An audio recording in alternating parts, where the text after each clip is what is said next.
Now, it's been over a month since the death of the African-American man George Floyd in America, an atrocity that sent shockwaves around the world and led to global protests. The protesters have been calling for inequalities to be righted, particularly by countries and their colonial past.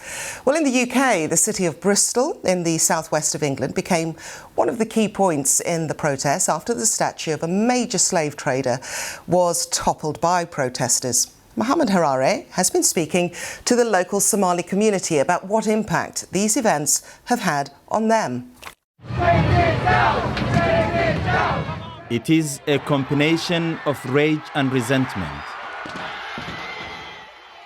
Global protests sparked by police brutality in Minneapolis have hit the city of Bristol, some 4,000 miles away, earlier last month.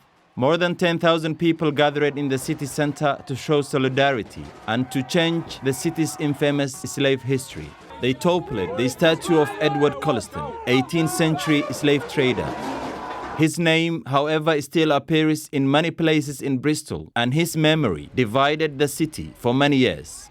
I mean, I'm the mixed-race child of a Welsh-English white woman and a black Jamaican father.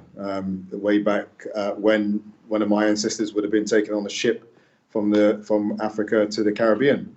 That statue is in the front to me, and there's a plaque on it as well that describes him as a wise and virtuous son. So that's a double insult.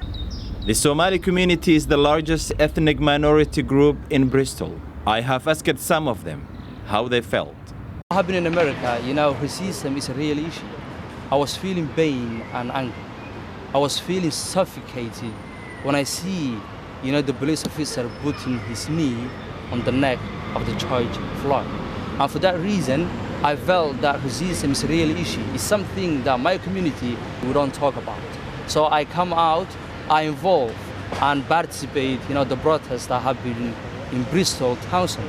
I express my feelings. This is the site of the historic monument. Police are now looking for 15 people who are involved in the toppling of this statue, which for many people here, it symbolizes slavery and oppression. The statue has been a controversial fixture in the city, with repeated calls of it to be removed.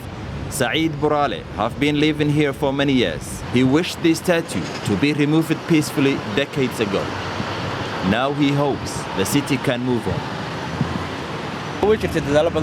Efforts have been made to remove this statue, but nothing has materialized, not only in Bristol, but in many parts of this country. The controversial monuments have caused problems. It was unfortunate that people who were involved in the slave trade still stand the most important places in our city. The statue is now retrieved and is being kept in a secure, undisclosed location. It will no longer be prominently displayed in the city center, where it has stood tall for many years. Mohamed Harare, BBC, Bristol.